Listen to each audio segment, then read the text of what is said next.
There's always somebody grieving. Always somebody grieving. So I wrote a book called The Irreverent Grief Guide, and I thought I would read it, and then if anybody had any questions, I would answer them, and we can talk about how fucking hard it is to grieve, especially during the holidays. And like if you suffered a loss last year, like some of you may be going through the thing where it's like, oh fuck, this is another date, another significant date without my person. And it's fucking hard. And no one talks about it. No one, and depending where you are on the loss, like, so one of the things that's in the book that we'll talk about is how at the beginning, a lot of people are there for you. Like a lot of people like will show up and, maybe cards or texts or do shit for you. Or, one of the things I like to do is give gift cards because it's like, I don't know what people want to eat. So let me just, just anything we can do to take something off a griever's plate. I don't know why my phone's being weird, but I'll just lean like my phone is. Okay,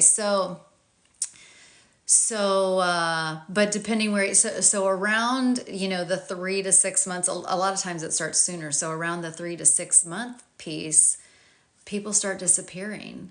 Like in I don't know what the current grief research is now, but there's been research that like if you just ask anybody on the street who hasn't experienced a loss, like how long it takes for them to quote unquote get over, which that's even not a thing, a loss, they'll say 2 weeks. It's like, excuse me.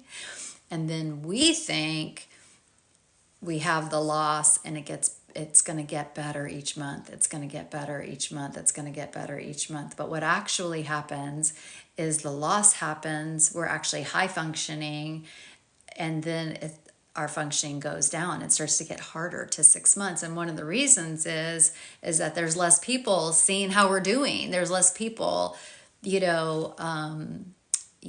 worried about us and checking in on us and talking about the person. A lot of times people just stop talking about the person. They're like, they might think like, oh, I don't want to bring it up if they don't bring it up. But then we feel like, oh God, they don't want me to bring it up. So part of the reason that I wrote this book is because I'd had suffered a couple of losses. I worked at a hospice, and oh my gosh, so many people here. This is so exciting. I swear to God, I thought it was going to be crickets. Oh shit. Okay, so welcome. So when there's just grief research that it's like, why doesn't the world know? Sometimes people would call me as a grief counselor. So I worked at a hospice, and then I worked in a private practice grief counseling, and people would call me and I tell them some of like the things that I, just like, hey, just like what I told you, like, you think you're going to get better. People would call me. It was crazy. Like people would call me at the 6 month mark, and I would just tell them, you're normal. You're normal. According to the research, functioning goes down to 6 months. That's when people start to feel crazy. Like something's very wrong with me because people don't talk about this. And so I wrote the book because I'm like, it took me a long time to write it because it just was hard for me. But I just was so, I finally wrote it because I couldn't take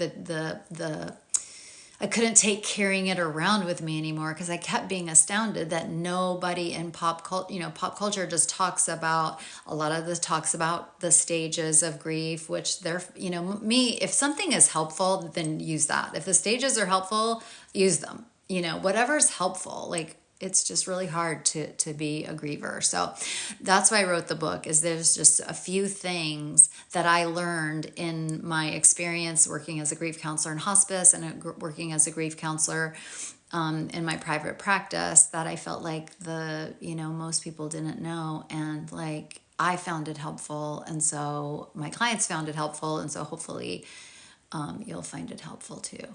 Okay, so I'm just going to start. So my book is called The Irreverent Grief Guide, how to fucking survive months 1 through 3, okay? Except this is just between us. This is like a grief book for anybody who's anywhere you are in grief. But here's a hack that I did to make myself write the book. It felt too daunting to write a book about grief, like the whole thing. But the things that I use in this book for the first 3 months, I mean, the information for the first 3 months is so helpful. But some of the themes and theories that I talk about are lifelong, because death ends a life, not a relationship. So like when I've had a best friend die, and I've had my uncle died, who was like we were like I should have been his kid, like, because we were so the same person. Like, he was an INFJ and he was a loner and he was all these things. Like, he made me feel like I wasn't crazy, and he was a great father figure. My dad left my life pretty early in childhood, and he was just a really great father figure to me. So when he lost, and it was hard to express, it's like, I know it's my uncle, but like, it's bad for me. Like, this is like horrible for me. This is very painful. And one of the things, I forgot what I was going to say. Just like, I'm not going to be ashamed of my grief. Like, I'm not going to be ashamed of it, because grief is love. Oh, I know what I was going to say. So death ends a life, not a relationship. So it's like, when are you going to get over your grief? Well, I'll get over my grief as soon as I get over my love for that person. And it's like, I never will. Like, the things that he taught me still live in me. You know, if I get in a bad place and I'm like, well, what would he say to me? I know what he would say. You know, he'd be so supportive. And so like, so it's not a relationship that's over. It still continues. You know, it's like somebody's saying, well, you have to stop loving that person. And that to me is when people are like, when are you going to get over your grief? It's like, when are you going to get over that relationship, that love? It's like, never, bitch. Sorry for you. I'm not doing it. And so I never felt pressure to do that. The thing that I learned, so I was, when I went to grad school to be a counselor, I just wanted to be a grief counselor. Like, that was what I wanted to do. And so that was my interest. That was my focus. That's what I did. That's everything, just like laser focused on like being a grief counselor.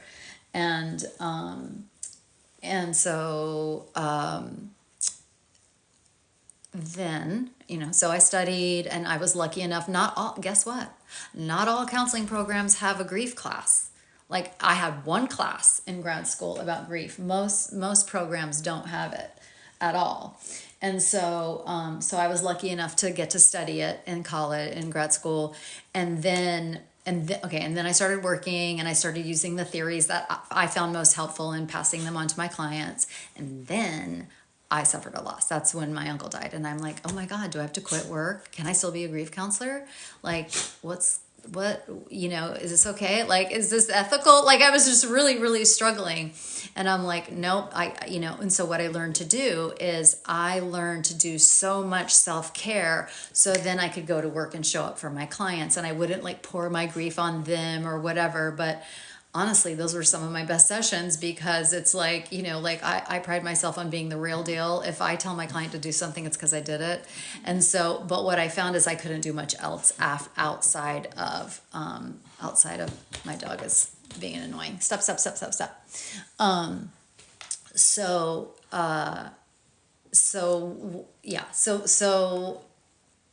This is what I learned, and this is why I wrote the book, and this is why I want to pass this information on to you, is because I thought that I could, because I knew so much about grief, and I knew the stages, and I knew the tasks, and I knew this, and I knew that, and I was like so smart about grief that I could bypass it.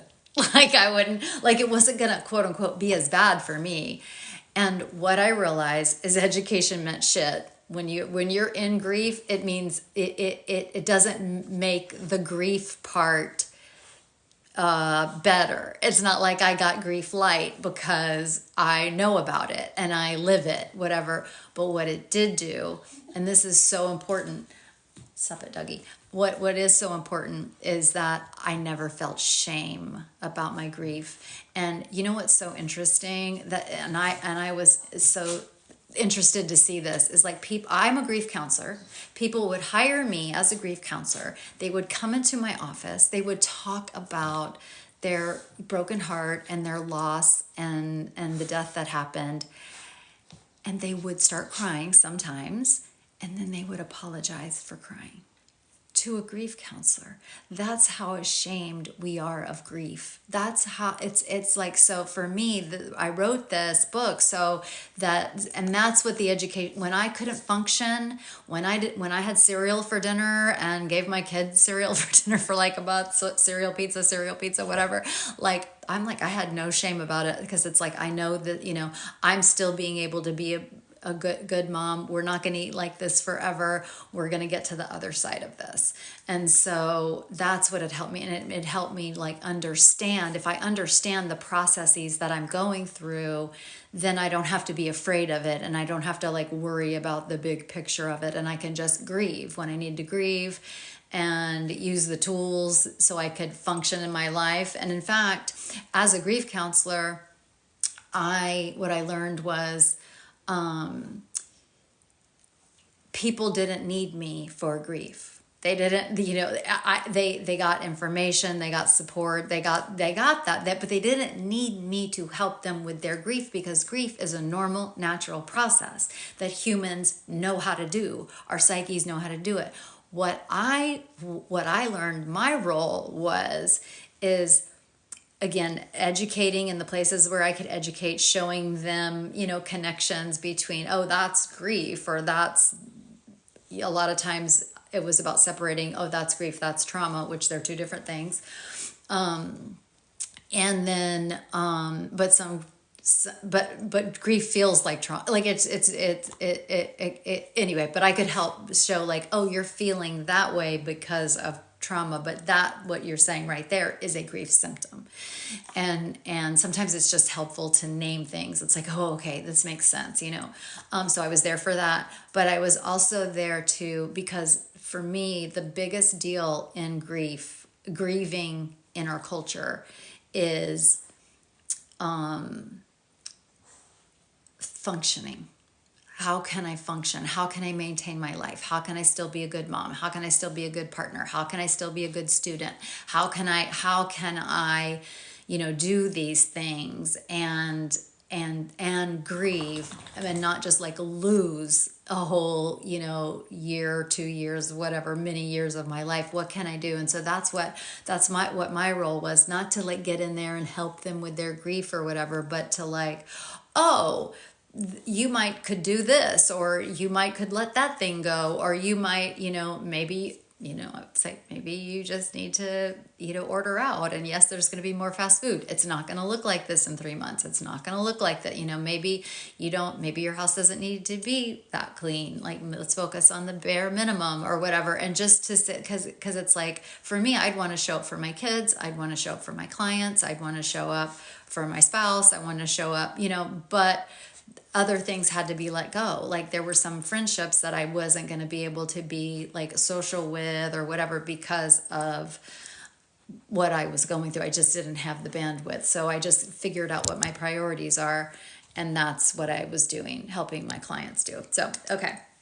So this is me. I intentionally put a tombstone on the cover of my book, because I just cannot do, I wrote this book for people like me, people that are fucked up like me, people that I'm not interested in talking about a rainbow. Like, I'm not interested in talking about, like, you know, sunshine coming through the tree. Like, I just need to, let's talk about what's actually happening. And if you got a tool for me, that's great. But I don't want to no. So I just like, let's get to it. So that's why I put a tombstone on the cover. Also, a lot of the stuff I do, like my handle is Advanced Bitches. Like, that's my business name. And so it's like, that's a good screener. Like if you don't like swearing, you're definitely not gonna like me. And so like, if you don't like swearing, like that's why I put the word fuck, except you have to do an asterisk because it's on Amazon. Because it's like there's a lot of swears in here because it's like some of the shit that happens and what dum-dums do with grievers, it makes me fucking mad. And so I want to express my anger in that way. And sometimes like a swear word is more helpful than darn or shoot. It's like, no, fuck that. That's bullshit. You know? So that was that. Okay. So let's just start with, I'm trying to figure out how long I have been on here because I don't want to say, okay. Also, I'm going to look at comments to see if anybody has any questions. Hi. Oh my God. I love you. Oh my God. That's Amelie. Yay. Oh my God. It's so good to see you guys. Okay. I just want to make sure I'm not missing any questions. Oh, thank you. She complimented my book. Okay. So I think we're good for now for questions. Oh my God. You guys stop. Oh, so sweet. One of the best purchases. What? Stop. This is so sweet. Thank you. Oh my God. Okay. So, all right. The dog wants back up. Come on, Amelie. This is Amelie. She's got her spot. Okay, here we go.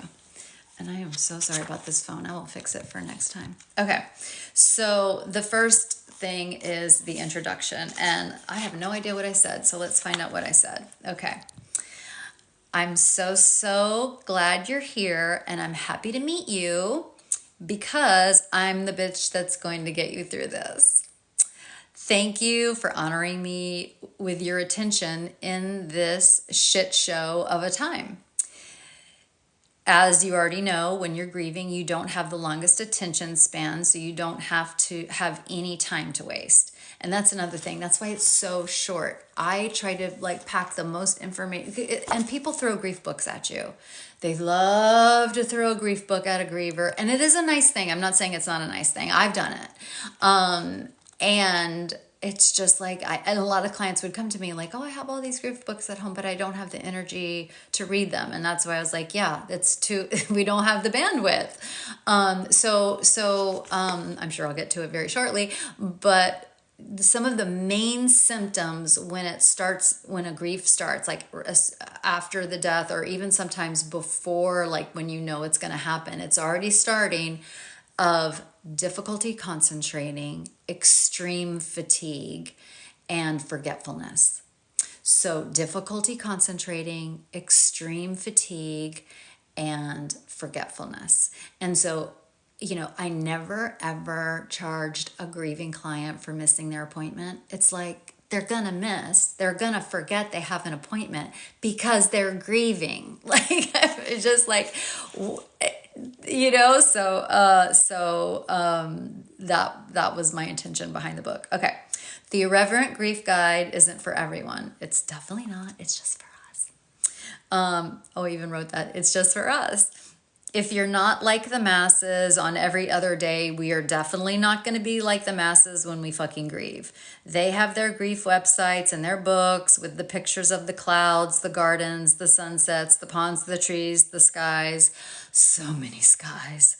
Hard pass, because a bitch cannot do cheesy shit, and neither can you. It kind of reminds me of when I was in church and I had to, as a kid growing up, I had to like constantly translate, like, okay, they're saying men, but surely they also mean women. And okay, well, do they mean my gay uncle? Like when they're saying they don't, the sinner and the sin, like, I just have to constantly like translate something for me so I could take away something. I eventually had to leave, obviously. But that's the same thing with, I don't have time to translate. Like if you're saying something cheesy or I don't have, again, the bandwidth. So that's, I just wanted to write what I would want to read. A lot, and I mean a lot, of grief shit out there does not resonate with me in the slightest. It's either laced with religion or it's sappy or frankly condescending. Absolutely not. Ew, no thank you. My writing. I should just stick to reading it instead of doing the comments, because apparently my comments show up in the book. The truly sad part is that when we grieve, we are at our most vulnerable and raw. And we don't have the fucking energy or time to weed out the helpful stuff or defend ourselves from grief information that doesn't resonate. And what I mean by that is, it's like if I'm reading something and it's kind of helpful, and then I get to the part where they say everything happens for a reason, like I'm out. Like I don't need that. Like that's not helpful to me. Don't say that to me. If somebody believes that, that's great. It doesn't work for me. And of course, I think I might have it in the book somewhere, but it's like things happen, you know, like my grandmother died. It's like, oh, things happen for a reason. Yeah, I know the reason. It was cancer. So yeah. I hate people. People really show you who they are when you're grieving. Okay, so we don't have the bandwidth to translate what they say into how we would say it. Grieving people simply don't have the energy to do any extra work. We don't. You need the comfort of someone who gets it and tells you in the simplest terms possible, and that's what's in store for you. Bitch, I got you. Grief is a fucking nightmare, not just because of your heartbreaking loss, but because of the gazillion annoying, ridiculous, and frustrating symptoms that come along with it. Grief has so many symptoms. And I'm going to help you make sense of them all. The true genius, so modest, literally wrote that, so modest. The true genius of the Irreverent Grief Guide is that it's written by a grief counselor that understands and completely is comfortable with the paradoxes of grief. So, yeah, I guess that spoke for itself. Does anybody have, the grief book is called The Irreverent Grief Guide. I wrote it. It is How to Fucking Survive Months 1 through 3. It is on Amazon. And so there's a link, in my bio. If you want to go to that, that's super easy. And, it's there. Okay. So I am going to read one more page and then we'll say goodbye. Again, if you have any questions, let me know. All questions are welcome. Let's see. Okay. People don't experience grief in a neat, linear fashion, and yet I have the audacity to break it down into monthly increments. I'm risking having the professional grief community pick it outside my house because trying to wrap grief up in a bow or put it into one size fits all is frowned upon, and they're right. And yet I'm going to do it anyway because I know I'm sitting on a gold mine of knowledge that could relieve suffering. I'm kind of cocky, aren't I? That's kind of funny, but it's true. I have this knowledge that most people don't have. I want to share it. Okay. Not only do most people not know about some of the things I'll teach you, but most therapists don't either. There are no criteria for understanding the latest grief theories or grief research to become a licensed therapist.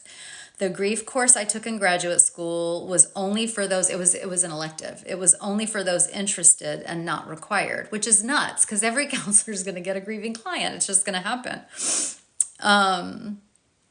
I was one of the lucky ones because one of my professors was a grief counselor. Most graduate programs don't even have a grief course as an option. So some therapists will know as much about grief as you do. And sometimes you're the expert. Like sometimes you might go to a therapist who has not experienced a loss. By definition, that means you know about more grief than they do because you have the experience. I'm not saying a counselor can't be helpful if they haven't had the grief or kind of grief that you're going through, but it's just, I find, to me, again, I just like to remind me that grief is a normal, natural process. It's normal and natural. Like we know how to do it as humans. And so if a counselor hasn't had a loss, but they have helpful tools, that's fantastic. But just know to trust your grief. And, like for instance, somebody might, and I'm sure I cover it in the book. It's been a few years since I wrote it. So, So like a lot of times people are encouraged to get out, right? Get out into the world, go do stuff. That is a great advice for extroverts. For introverts, that's not the best advice. That like we actually, if I need solitude on a normal day, I'm an introvert, obviously. I'm gonna need a lot more solitude when I'm grieving. I'm not isolating, and there's a difference, and I want to keep my eye on that. I'm not going to shut myself off from the world, but I need to be very mindful of my energy. And I get energy from solitude. And if I'm grieving, grieving takes a lot of fucking energy. And so that's what I mean. Like if I was an introvert and grieving, and I went to a therapist who might not really know about introversion either or grief, they might say like, oh yeah, you should. And it sounds great. And but would it be helpful for me? My grief, I'm the author of what is more help. I get to decide, and I know what's best for me in my grief. So you're an expert when you go through this. Let's see. Okay. Nothing I know about grief has broken through into popular culture except for the 5 stages, and that was 50 years ago. We can do better. The paradoxes of grief are magical because everybody's grief is completely unique, and a bitch has noticed patterns of how certain information at certain times can make a huge difference. So each month I will give you the crucial information you need to know to survive the torturous terrain you'll be confronted with that month. Let's see. And we'll stop with this paragraph. When you grieve, everybody throws a grief book at you, but here's the problem. You can't fucking read right now. You can't fucking read right now. You're not capable of doing homework right now. You're grieving. I happen to know that, so I've written every word of this and structured it, understanding the limitations of your grief-laden psyche. What you need right now are the bare bones basics to fucking survive, and you don't have the time or patience to read a lot of information that's not pertinent to what you're going to go through right now. My expertise is not only giving my clients what they need, but precisely when they need it, and I'm going to give you that same courtesy. For lack of a better word, these are my best hacks, quote unquote, to survive months 1 through 3. Notice I didn't say grief hacks, far from it. I want you to fully experience and process your grief. We don't want to hack our grief. Like we actually want to experience it. Attempting to shorten or avoid any aspect of our grief would end in disaster. Okay, that's a little dramatic, but that's been my experience. Because if I don't deal with it, we'll get to it later, but I can compartmentalize. But if I'm like repressing or pushing something down or denying it or refusing to feel it or whatever, it's going to come out somehow, some way. So that's what I mean by that. Even more than that, I can't wait for you to fully own your grief. And that is true. If anything, I'm a champion for grief. I'm obsessed with figuring out ways to help you grieve fully while you're living your life for the best of your ability.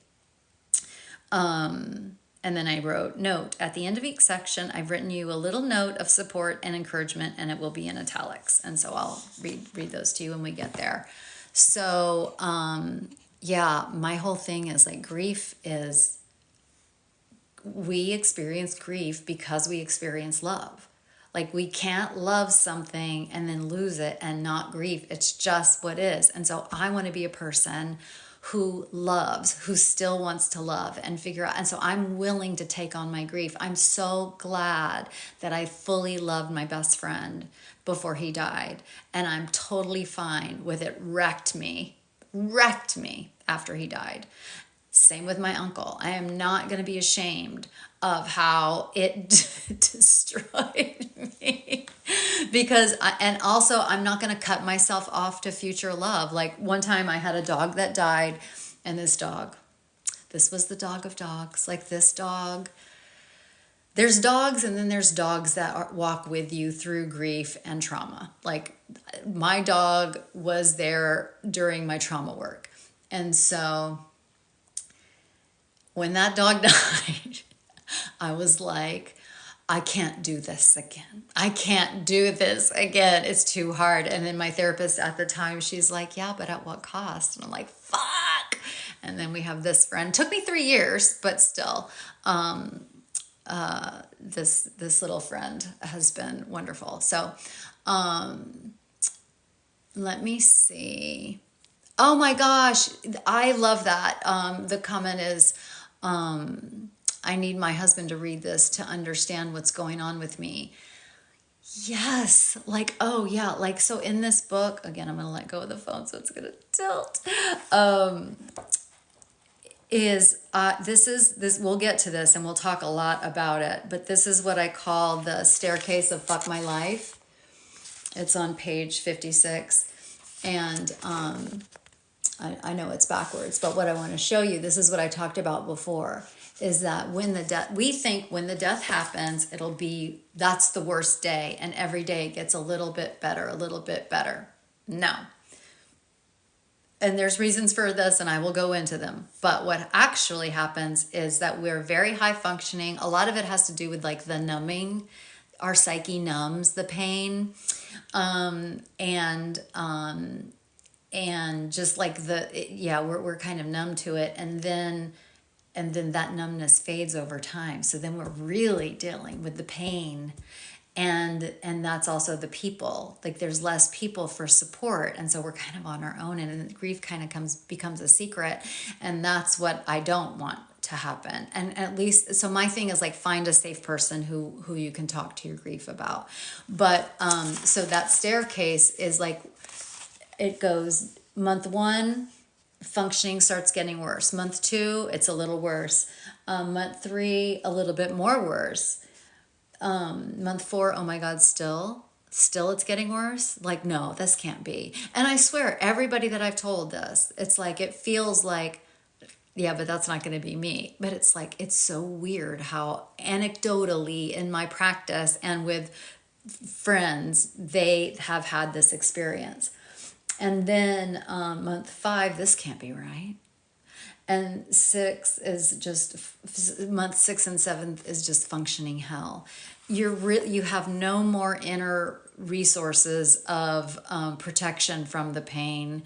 You're dealing with real life. The support is mostly gone, and nobody fucking understands it, even other grievers. And also our person, like, I'm very sensitive. So I'm, and men and women grieve differently. Like, it's just, and just different personalities grieve differently. And so that's why it's like, no, this is grief. This is functioning in grief. This is research. The research that is based on about functioning going down. The research that's based on is a meta-analysis of grievers over 2 years. And so grief counseling in grief research is weird, because that implies like, okay, are we going to be over it in 2 years? And the answer is no, you're never over it. Because as long as I'm alive, I will, I've talked about my best friend and my uncle. I've also mentioned my grandmother. Like, this isn't just something from the past. Like, this is a real thing in my life today. That's part of my life because I'm talking about it today. These are real losses.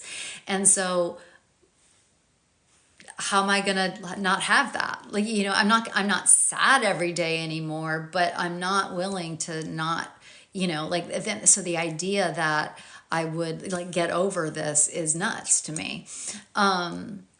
But yeah, so the meta-analysis was over 2 years. And so he studied, and this is research by Robert Niemeyer. He's a great grief researcher.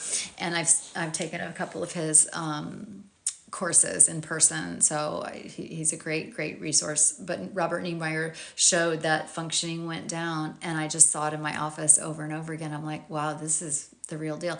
And that's when people feel crazy. And once you understand it, if you know this, like, okay, at 6 months, I'm going to feel a mess.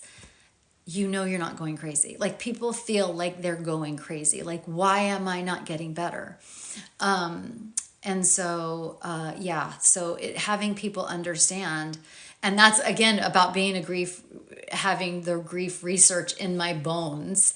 When I experienced a loss, I could say, yeah, guys, I'm not I can't do any of that right now. Like, I'm going to need help with the house. I'm going to need help with the meals. Like, it's just going to, I'll do everything that I can. I'm not checking out of the family, but just understand my functioning's going to be lower.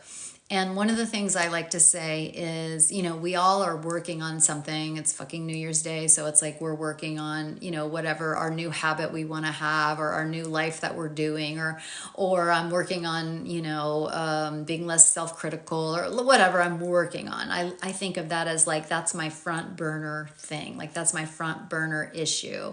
I'm a recovering addict.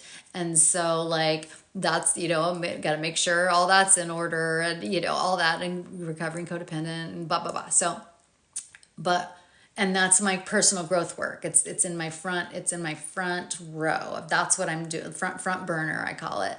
And then when grief comes into my life, that becomes my advanced personal growth work. That is my work. And there's nothing more important than that. There's nothing more important than that. And it can feel so lonely because you feel, the rest of the world's going on, doing what they do. And I'm here like just, feeling gutted. And so it can feel very lonely. But once you understand and get with other people that are in the club, that know what it's like, and know that, that death is a real thing that happens to good people, then because, and people don't want to deal with grief because they want to protect themselves, so and it can be devastating. Like, some people that we really thought could be there with us in this won't and can't, and it's very upsetting. But just having people in your world that can support you and get you and will let you cry and will let you, like, I just don't have it today, or, can pick up the slack a little bit at work, and then you have their back when it's their turn. Like, that can be so helpful. Oh, thank you so much. So she says, not going to interrupt. You can interrupt me for a compliment, even though it's still, still working on trying to accept compliments. Thank you so much. I'm so glad. I'm so glad it helped. It means so much that, that my book did what I wanted it to do. It was really hard to write. I've got ADD, and it was really hard to get my ass in the chair to do it. But I'm so glad that my hope came true, that it would actually be helpful. And I just knew there was another bitch out there like me that wanted to see a tombstone on the cover of a grief book. I just knew there was another advanced bitch out there like me. Grief of loss isn't just about death either. It could be a death of a relationship. Absolutely. Without a doubt. In fact, sometimes I'll think about, like, if a client has ended a relationship or gone through a divorce and things are having a hard time, and like, it's like, oh, what am I doing? I feel lost. I'm like, okay, where are you? Remind me of how long it's been since the divorce. And we start counting, and we're like, I got a gift. I don't even know what that is. So, but thank you.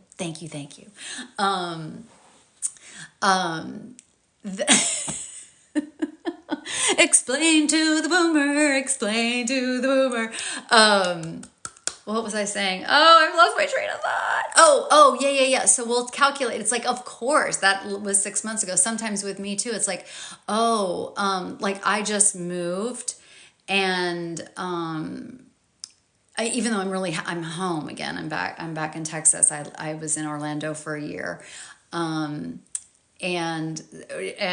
we had a job loss here, and then we had a job loss in Orlando. Like, we moved to Orlando, we sold our fucking house, and we moved to Orlando for a job. And then 5 months into that, the company that hired him got purchased by another company, and they let go of the leadership.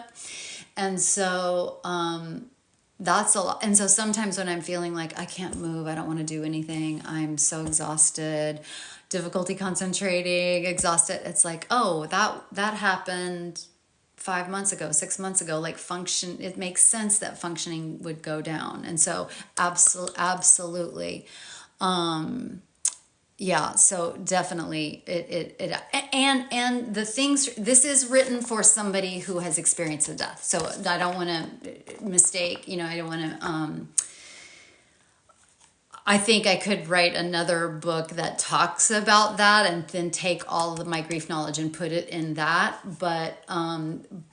So what I'm saying is the information can still be used. The tools can still be used with any kind of loss, because grief is grief, and grief does what it does, and grief is a consequence of love, or consequence of a loss. And so the tools can still apply. So if you're here and you're not grieving a death, these tools might still be helpful. And sometimes, like I said at the beginning, this book was written for months 1 through 3. Again, it was kind of but the principles apply all the way through for the rest of my life. I don't have any new tools that I could use if grief comes up from one of my past losses. But what was I going to say? But again, the tools are the same. So you would be it would make sense to experience the forgetfulness and the difficulty concentrating and the extreme fatigue. So let's think about these 3 things. Why? The way that I picture it is almost like there's a part of my brain that's this is just the way I have conceptualized it for myself. There's a part of me when I suffer a loss that's just always grieving, that sometimes I'm conscious of, but sometimes I'm not. So the grief is there, and it's trying to make sense of what happened. It's trying to accept the reality of the loss. It's trying to process the pain. It's trying to make the adjustments that are needed. It's trying to make fucking meaning out of it. And it's happening all the time. Sometimes aware of it, and sometimes I'm not. But when I'm not aware of it, it's still draining my energy. I call it, we'll get to it, but I call it the grief flu. It's like we have no energy. So if a lot of my energy is being spent on this grief, that's again, sometimes right in my forefront, or sometimes kind of in the background while I'm doing something else, but it's still there. It's never not there. It's always with me.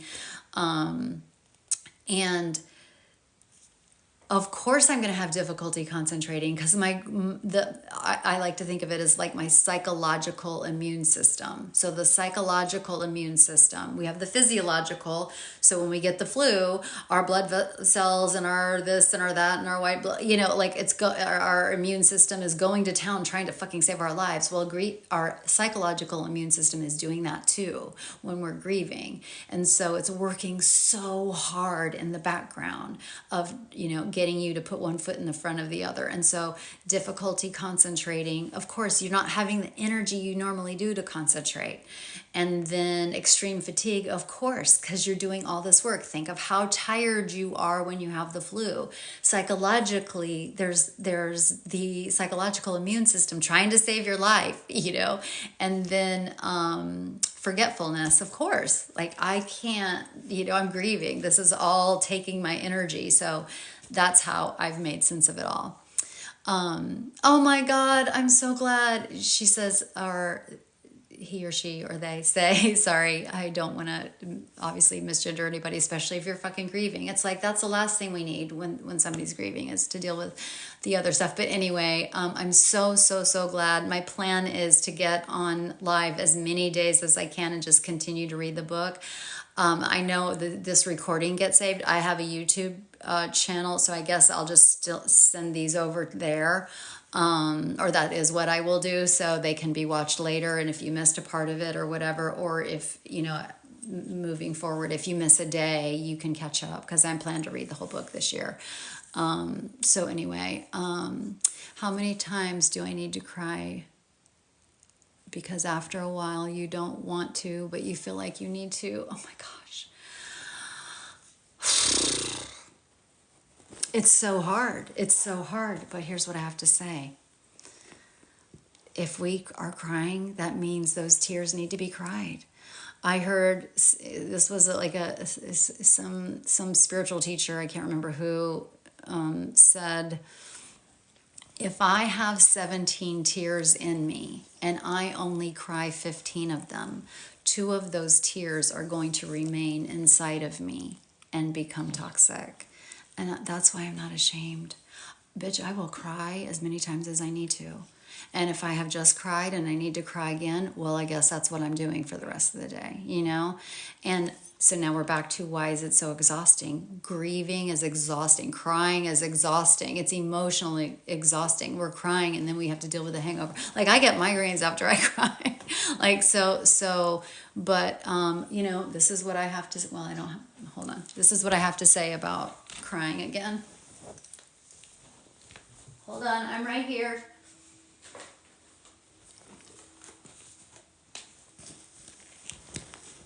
Is this? I've got tissues. I've got tissues. Cry. Of course you're crying. Your heart is broken. You're missing what you used to have, you know? And it's sad. It's fucking sad. So that's what I say. Oh, sweetheart. Thank you. It's good to see you, Angela. Let's see. I don't want to miss anybody else. I'm so glad this was right on time. Let's see. Oh gosh, your dad just died. Oh my gosh. Oh my gosh. It may not be time. The book will be there for you when you're ready. Right now, if it just happened, and and the holidays are already loaded. It's overwhelming. It just happened. It's about self-care, self-care, self-care. Do whatever you need to do. It's about putting one foot in front of the other.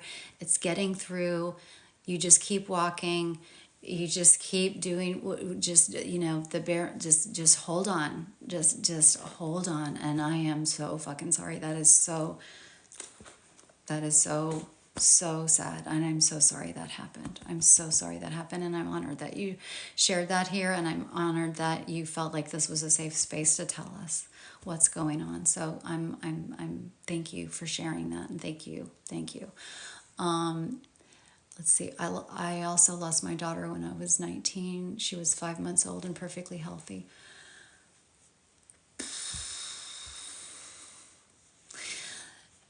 It's with all relationships, but with kids, it's like that's its own club, you know, like that's its own club. And yeah, I just, a friend of mine wrote a book recently. I think she's at Grieving Mommy, but anyway, she's writing a book and she asked me to do a blurb for her. And I just really was so, you know, another grief book out in the world of somebody because that's a loss I haven't experienced. So I can't speak to that. What I say to a friend who has lost a child is like, if they would like for me to be of support, or a client, is I say, I don't know what it's like. I have no idea what that's like, but I do know what it's like to be in a dark place, and I know how to get out. And I really like to put people like that in my life. So, yeah, I'm so sorry about your daughter. I'm so sorry, but I really I get to have my daughter the rest of my life. Like, I get to have her. I get to keep that relationship alive. Again, at some point I will get to the part of membership. And, you know, like I said, if you miss me on TikTok, I'm not sure of what my schedule will be with the lives, but if you miss it, you find it on YouTube when I talk about membership. And so I get to have a relationship. I'll just say it real quick right now. So so we have people that are in our VIP circle, people in our little outside circle, people, you know, like if you picture a bunch of concentric circles and then you put your people that you love in these circles, and it's not bad or wrong wherever people are, but obviously our kid is going to be in our VIP circle. And when someone dies in our life, people want us to cancel the membership. And when we say that, we know, like, oh, that's actually fucking ridiculous. I'm not, you know, my uncle was in my VIP. My best friend was in my VIP. It's like, okay, so he died or they died, and now you want me to cancel their membership in my psyche? No, thanks. And so I'll also say a quote that I didn't know. Like when I heard the quote, I thought, wow, that's an advanced person. I don't think I could reach that point. But she said, like, the relationship with my father, it was a person who lost their dad. The relationship with my father only increased after his death. Like it only got better after his death. Now, do we want them back? Absolutely. I'd rather have a real life in-person relationship, but if I can't, I'm still going to have my memories and my connection, and I'm going to feel that love from that person, and no one's going to make me not have that. I'm sorry. I'm just not doing that. And so, and again, most people don't talk about it like that. But for me, it's like, if you're in there, like, you're in there, and that's just the way that it is. So again, I thank you. I thank you. I thank you. I thank you all for being here. Thank you. I'm so honored.